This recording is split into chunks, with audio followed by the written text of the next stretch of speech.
Life style ಕೂಡ ಈ ಬೆನ್ನುಹುರಿ ಸಮಸ್ಯೆಗೆ ಕಾರಣ ಆಗೋದಾದ್ರೆ ಯಾವ ರೀತಿ ಕಾರಣ ಆಗುತ್ತೆ, ಹಾಗೆ ಲೈಫ್ ಸ್ಟೈಲಲ್ಲಿ ಏನೆಲ್ಲ ಚೇಂಜಸ್ ಮಾಡಿಕೊಂಡ್ರೆ ಬೆನ್ನುಹುರಿ ಸಮಸ್ಯೆಯಿಂದ ದೂರ ಇರ್ಬೋದು? ಲೈಫ್ ಸ್ಟೈಲ್ ಒಂದು ತುಂಬ ಇಂಪಾರ್ಟೆಂಟ್ ಫೀಚರ್. ಈಗ ನಾನು ಆಗಲೇ ಹೇಳ್ತಿದ್ದಂಗೆ ನಾನು ಒಂದು ಪೋಸ್ಚರ್ ಅಂತ ಹೇಳಿದೆ ಅಥವಾ ಒಂದು ಎಕ್ಸಸೈಸ್ ಅಂತ ಹೇಳಿದೆ. ಸೊ ಲೈಫ್ ಸ್ಟೈಲ್ ಅಂತ ಹೇಳಿದಾಗ ನಾವು ಯಾವ ಥರದ ಒಂದು ಆಹಾರ ತೊಗೊಳ್ತಿದ್ದೀರಿ, ನಾವು ಹೇಗೆ ಮಲ್ಕೊಳ್ತಿದ್ದೀರಿ, ಎಷ್ಟು ಸಮಯ ಮಲ್ಕೊಳ್ತಿದ್ದೀರಿ, ಯಾವ ಥರದ ಕೆಲಸ ಮಾಡ್ತಿದ್ದೀರಿ, ಇವೆಲ್ಲ ಡಿಪೆಂಡ್ ಆಗ್ತಾ ಹೋಗುತ್ತೆ. ಸೊ ಈ ನಡುವೆ ನಾವು ನೋಡ್ತೀರಿ ಈ ಒಂದು ಲೈಫ್ ಸ್ಟೈಲ್ ಚೆನ್ನಾಗಿ ಇಟ್ಕೊಂಡಿರಲಿಲ್ಲ ಅಂದರೆ ಬರೀ ಈ ಥರದ ಒಂದು ಬೆನ್ನು ನೋವು, ಕುತ್ತಿಗೆ ನೋವಲ್ಲ, ಸಾಕಷ್ಟು ಬೇರೆ ಕಾಯಿಲೆಗಳು ಕೂಡ ಕಂಡುಬರಬಹುದು.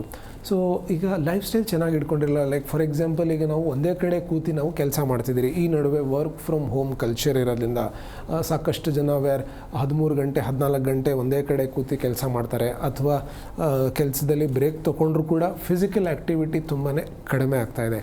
ಸೊ ಇದರಿಂದ ನಾವು ನೋಡ್ತೀರಿ ವೆಯ್ಟ್ ಗೇನ್ ಹೆಚ್ಚಾಗ್ತಾ ಹೋಗುತ್ತೆ, ಬಾಡಿ ವೆಯ್ಟ್ ಹೆಚ್ಚಾಗುತ್ತೆ. ನಮ್ಮ ಹೈಟಿಗೆ ನಮ್ಮ ವೆಯ್ಟ್ ಪ್ರಪೋರ್ಷನೇಟ್ ಆಗಿರಬೇಕಾಗುತ್ತೆ. ಫಾರ್ ಎಕ್ಸಾಂಪಲ್ ಈಗ ನಾವು ನಮ್ಮ ದೇಶದಲ್ಲಿ ನಾವು ನೋಡ್ತೀವಿ ಒಂದು ಆ್ಯಾವ್ರೇಜ್ ಮೇಲ್ ಹೈಟ್ ಅರೌಂಡ್ 5.7 ಫೀಟ್ ಇರಬಹುದು, ನಂತರ ವೆಯ್ಟ್ ಅರೌಂಡ್ 70 kgs ಒಳಗಡೆ ಇರಬೇಕು. ಸೊ ಈಗ 5.7 ಹೈಟ್ ಇದ್ದು ಅರೌಂಡ್ 100 kgs ಇದ್ದರೆ ಇದಕ್ಕೆ ನಾವು ಒಬೆಸಿಟಿ ಅಂತ ಹೇಳ್ತೀರಿ, ವೆಯ್ಟ್ ಜಾಸ್ತಿ ಆಗಿದೆ. ಸೊ ಈಗ ಅವರು ಕೂತ್ಕೊಂಡಾಗ ನಿಂತ್ಕೊಂಡಾಗ ಅವರ ದೇಹದ ತೂಕ ಈ ಒಂದು ಬೆನ್ಮೂಳೆ ಮೇಲೆ ಬೀಳ್ತಾ ಹೋಗುತ್ತೆ.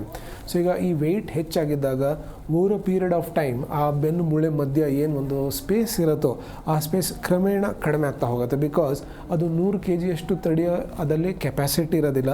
Over a period of time ಅದಲ್ಲಿ ಡಿಜನರೇಷನ್ ಸ್ಟಾರ್ಟ್ ಆಗ್ತಾ ಹೋಗುತ್ತೆ. So this is one. Second thing, ಈಗ ನಾವು ಒಂದೇ ಕಡೆ ಕೂತಿ ಕೆಲಸ ಮಾಡ್ತಿದ್ದಾಗ ಆ ಲೋವರ್ ಬ್ಯಾಕ್ ಮಸಲ್ಸ್ ಇರಬಹುದು ಅಥವಾ ನೆಕ್ ಮಸಲ್ಸ್ ಇರಬಹುದು, ಅದರಲ್ಲಿ ಬ್ಲಡ್ ಸರ್ಕ್ಯುಲೇಷನ್ ಫೀಬಲ್ ಆಗ್ತಾ ಹೋಗುತ್ತೆ, ಕಡಿಮೆ ಆಗುತ್ತೆ, ಒಂಥರ ಸ್ಟ್ರೇನ್ ಫೀಲಿಂಗ್ ಕಂಡು ಬರ್ತಾ ಹೋಗುತ್ತೆ.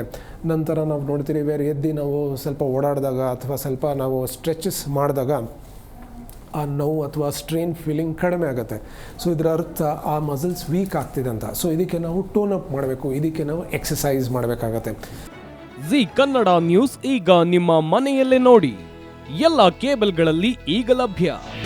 ನಿಮ್ಮ ನೆಚ್ಚಿನ ಜಿ ಕನ್ನಡ ನ್ಯೂಸ್ ಈಗ ಸನ್ ಡೈರೆಕ್ಟ್ ನಲ್ಲಿ number 292, Tata play number 1664, Jio TV number 1334, NXT digital number 30, in cable number 30, city networks 51, U digital number 162, GTPL number 17, Rockline telecommunications number 42, Shri Basaveshwara cable number 168, rural cable network 60, Vinayaka digital 57, Abhishek cable 821, city channel 53, Siddeshwara cable network 57, V4 digital Infotech 628, Surya digital networks 53, Gajanan digital number 836, Malnad Infotech private limited number